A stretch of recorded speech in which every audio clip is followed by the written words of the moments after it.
Thank you. I guess I'm the only one that raises the roof anymore. All right. Can we raise the roof? All right, all right. So a funny thing happened to me yesterday. I was involved in an earthquake. Okay, let me say that again. A funny thing happened to me yesterday. I was involved in an earthquake. Yeah, here. It was pretty traumatic for me because, you know, I live in North Carolina. We don't get earthquakes in North Carolina. We get hurricanes, and when we get hurricanes, you know to leave. You just don't stick around for hurricanes. You have a couple of days to plan for, not earthquakes, though. So I'm glad that everything's fine. For most of you, you probably missed it yesterday because you're used to them. But for me, like I said, it was a traumatic experience. I had to call home and let them know I was doing okay. All right, so I'm here all the way from Raleigh, North Carolina to talk to you a little bit about finding success through leadership. And before I begin, I just want to say you all look really good tonight. So give yourselves a round of applause.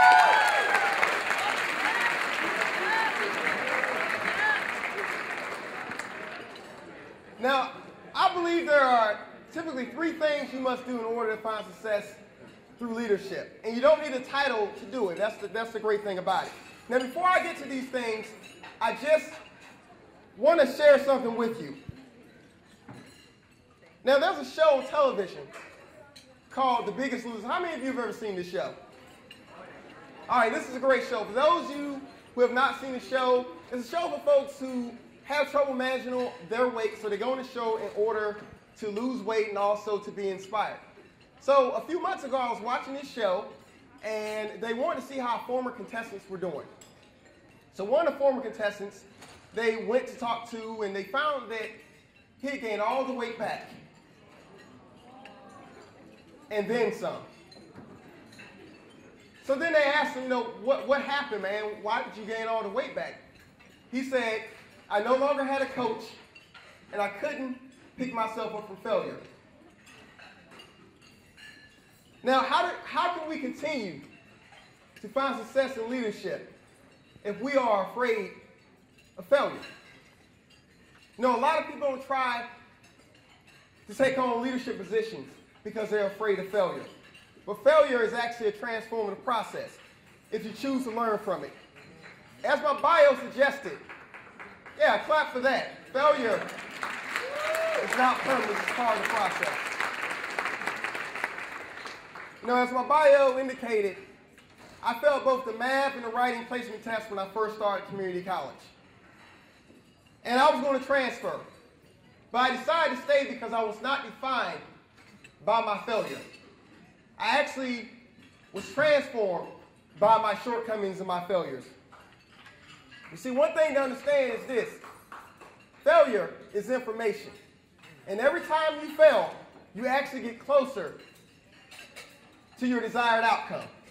I mean, think about it. Many of you in here lead your campuses, and sometimes people don't go up to all your events. Sometimes members don't hold up to their end of the bargain.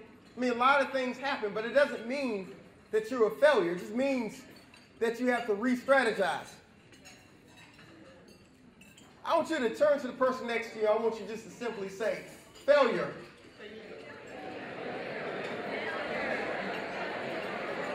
There's more. There's more.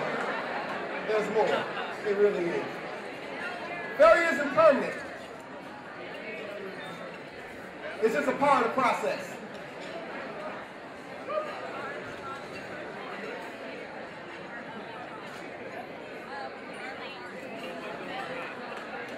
You see, one thing about life,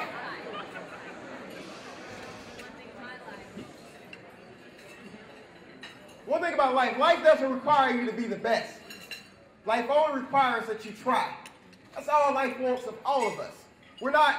Life doesn't ask you to take over the world and to just to become this great legend. It just asks you to try. You know, I share all this point for a reason. And this is the point of me sharing this, to really bring up my first point, which is, in order to find successful leadership, you must stay actively involved. You know, sometimes things are not going to work out the way you plan them to work out. Such is life. But you'll always get the blessings that are meant for you if you just continue to move forward. So that means not losing sight of the mission.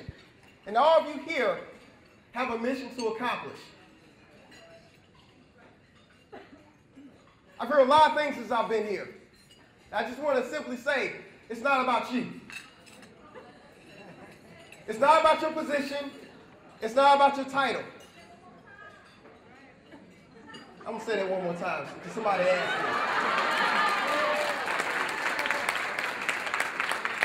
Matter of fact, you all going to say it to one another. Turn to the person next to you and say, it's not about you.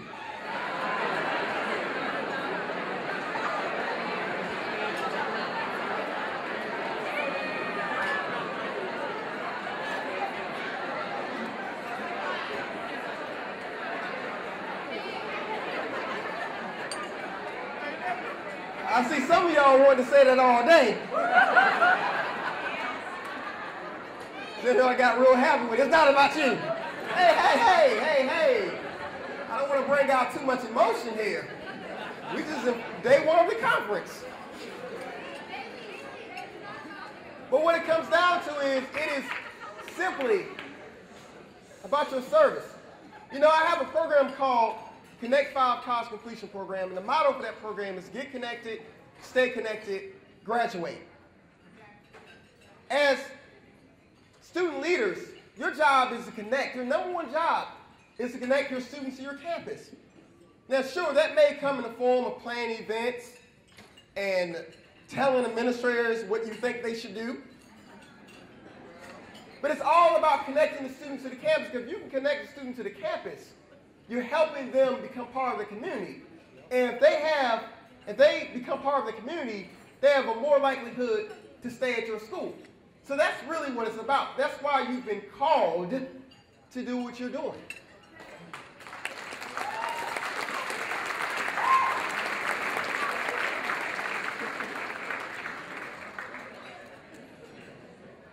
Which is my next point.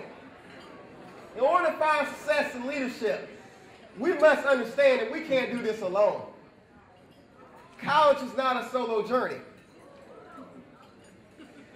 Now, as a college completion expert, I have a great opportunity to travel all over the country to talk to many student leaders, because you all are heavily involved in this college completion process. And in talking to the leaders, I always find students on a college campus. It's like 20 students, and they hold all the positions on the campus. One person is president of 5 organizations and a contributor of none. How many of you know somebody like this? Yeah, some of y'all not raising your hand. You probably that person.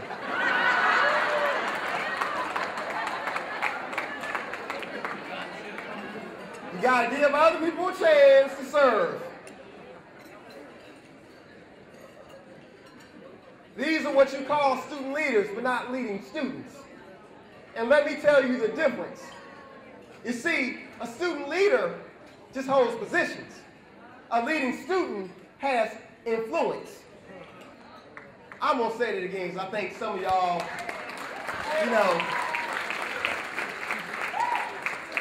y'all been eating, y'all got that itis, y'all a little comfortable.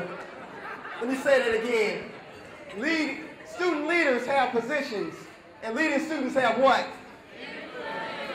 That's right. Now, to be honest, I was one of these student leaders when I was in college myself, okay? I didn't understand what it meant to be called and to serve. You know, my last year of college, I was involved in way too much. I was a student teacher. I was SGA vice president. I was an assistant resident director. And I was president of my pre-alumni association. Yeah, it would have been good if I was actually involved. I just held the position. I was building my resume, but not building my campus. I see some people in here getting a little upset when I say that. So I know I'm reaching a point. And that's all right. I want some feelings to be hurt because I think some things need to be changed. For the better, of course. But see, I was running my own created sea of responsibilities. And I needed to start asking for help. You know, you ask for help not because you're weak, but because you want to remain strong.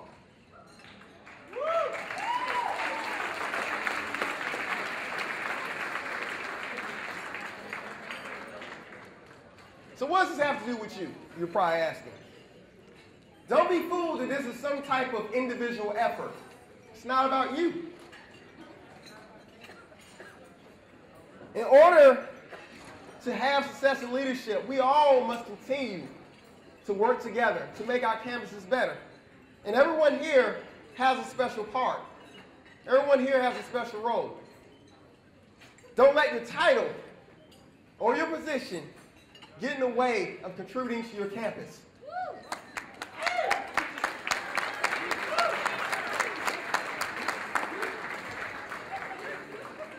Don't let your lack of title stop you from contributing to your campus. Amen.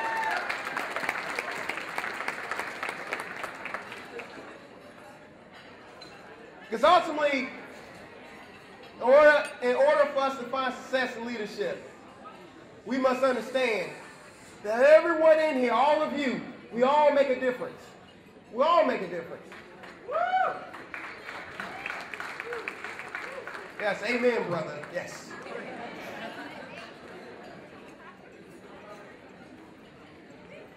Let me ask you all a very important question.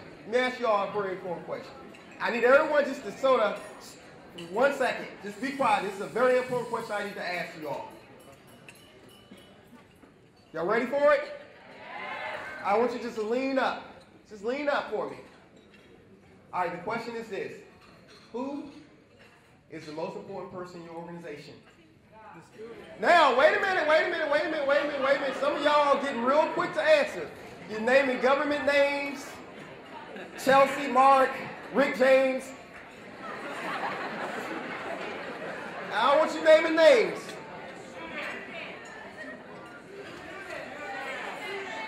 Wait a minute, that's actually a rhetorical question.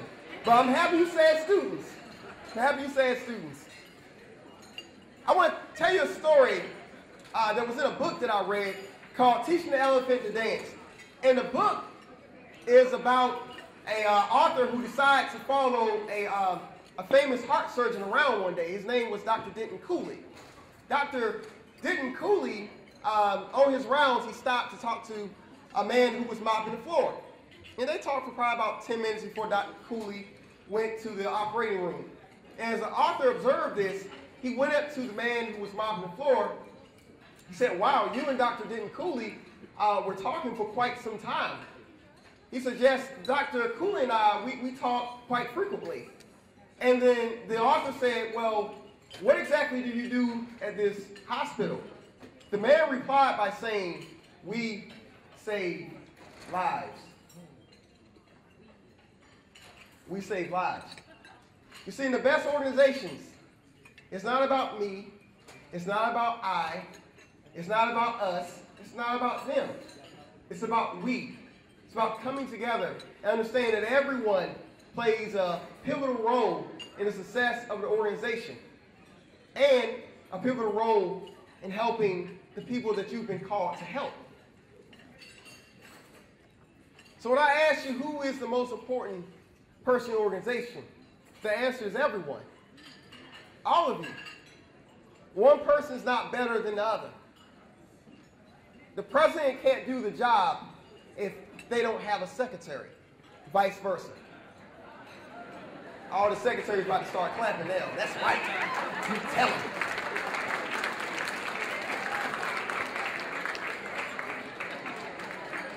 You see, one of the greatest misconceptions we have in life is somehow that we don't make a difference. It was Julie Butterfly Hill that said, it's not a question whether you make a difference or not. The question is, what type of difference are you going to make? That's the question.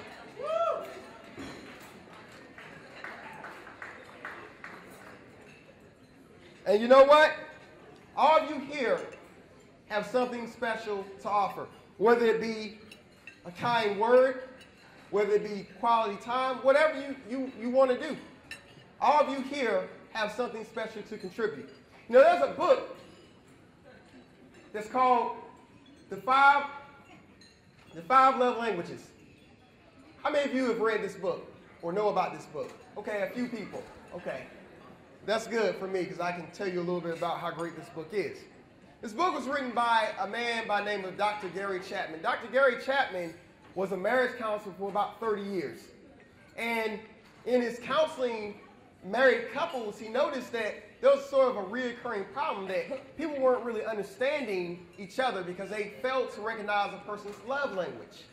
So he came up with 5 love languages. 5. And these 5 love languages were quality time, receiving gifts, words of affirmation, touch, and acts of service. Those are the 5 love languages. She want to know. She want to know what her man love language is. I see y'all. Some of y'all gonna be later on tonight talking about some baby. What's your love language? I like touch.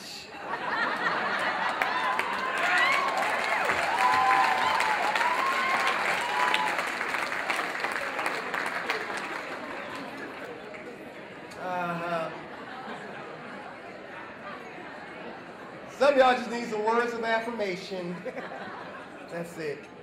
But you know, the interesting thing about these love languages is this, and the 5 are, again, quality time, receiving gifts, words of affirmation, touch, and acts of service. The funny thing about it is, we all have these 5 love languages. For example, my love language is words of affirmation. Hint. I dated a girl whose love language was receiving gifts. We ain't together no more. You probably figure out how that one worked out. But this has everything to do with leadership, and here's why. Because when you can learn to understand a person's love language, you can better serve them. So take some time out to learn the people that you're working with, your peers, your students, people on your executive board. Learn their love language, and don't assume. You know, it was Zig Ziglar that said you can have anything you want in life if you're willing to help enough people get what they want. And this very much works. I'll give you a story. When I was in community college, one Valentine's Day, I decided to give all the women in the office that I frequented carnations. Now, yeah, oh, I know. Now, unbeknownst to me, I mean, I was just doing this sort of just to be nice and just to show my appreciation. That same semester, I got so many scholarships. I mean, it was crazy. So this is a mental note for all of you. Learn how to say thank you. When we're little kids, we learn how to say thank you, but somehow, as we become adults, we don't say it anymore. It's not about you. Say thank you. Turn to the person next to you and just say thank you. I mean, say it with meaning, though. Say it with some conviction.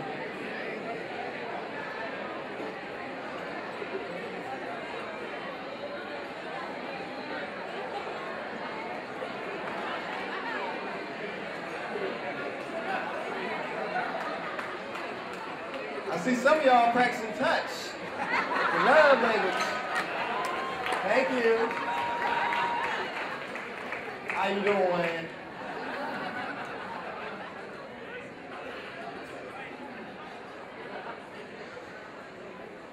Now, as educators, advisors, student leaders, we get an opportunity every day to build our legacy. But it's always up for us to decide what that legacy is going to be. So my challenge for you tonight and beyond is to ask yourself, what is your legacy? Better yet, What can you do every day to make people feel like they matter? Your legacy has nothing to do with your title. Your legacy has nothing to do with your position. Your legacy has nothing to do with whether or not you decide to start an organization or start a revolution. It has nothing to do with that. Your legacy is defined by how well you connect with others through your actions and deeds. So don't lose sight of the mission, because that is your mission. It was said that the purpose of life is to discover your gift. The meaning of life is to give that gift away. So let's start giving our gift away.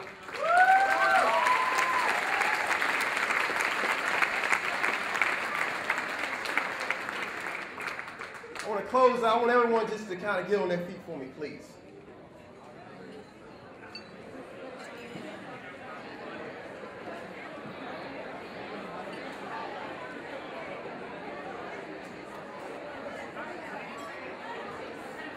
I know y'all ready to stretch after that nice meal. Getting ready for the club tonight.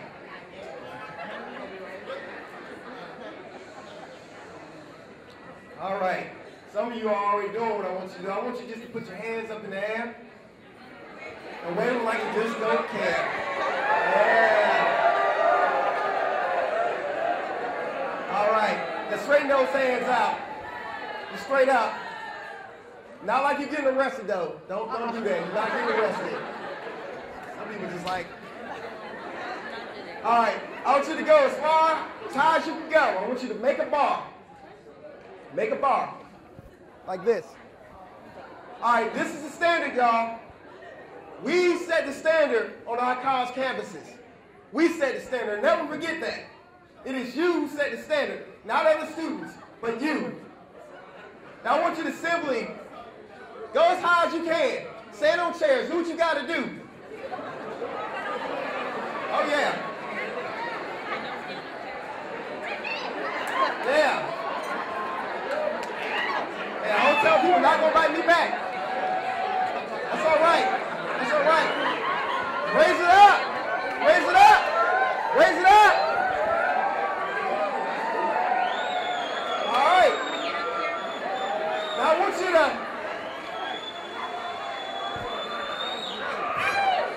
want you to put your hand. I want you to put your hands down. I want you to put your hand in your heart. Now I want you to simply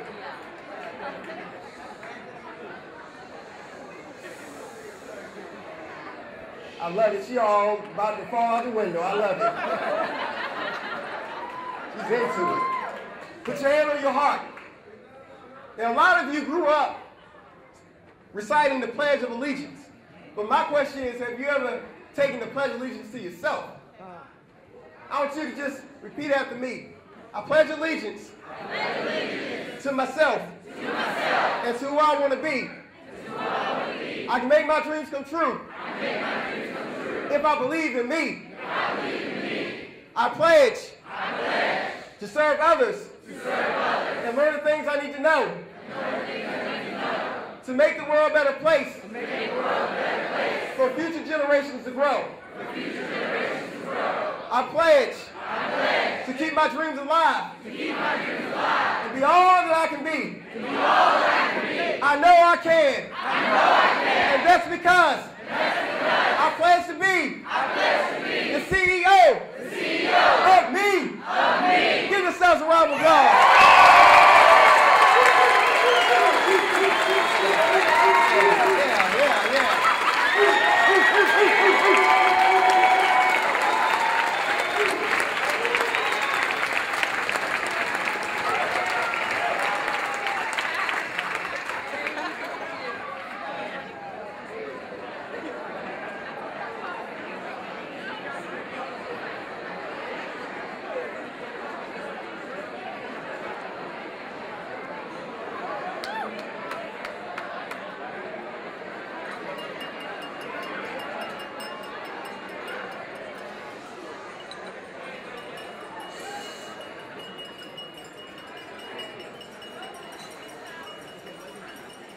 Now, before you all start jetting, I want to say one last thing.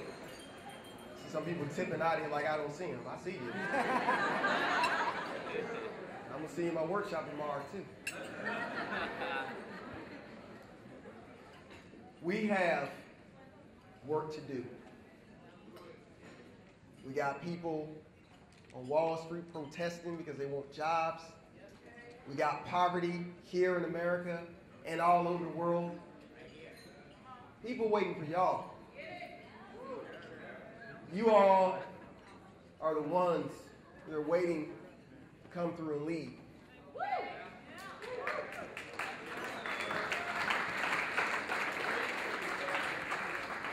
This ain't about you coming to conferences and looking cute. This is you in the process.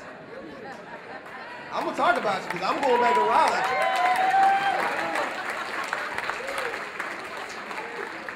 I'm going to turn to somebody who would never get him to come to our campus. He hurt our feelings. We got work to do, people. I want us to understand that there's nothing, if we continue to work together and believe in our cause, that we can't accomplish. I was watching last night a biography of Harry Belafonte. And any of you get a chance to look at that biography on HBO, please take a look at it, because it made me stop and say, can I do more? Can I do more?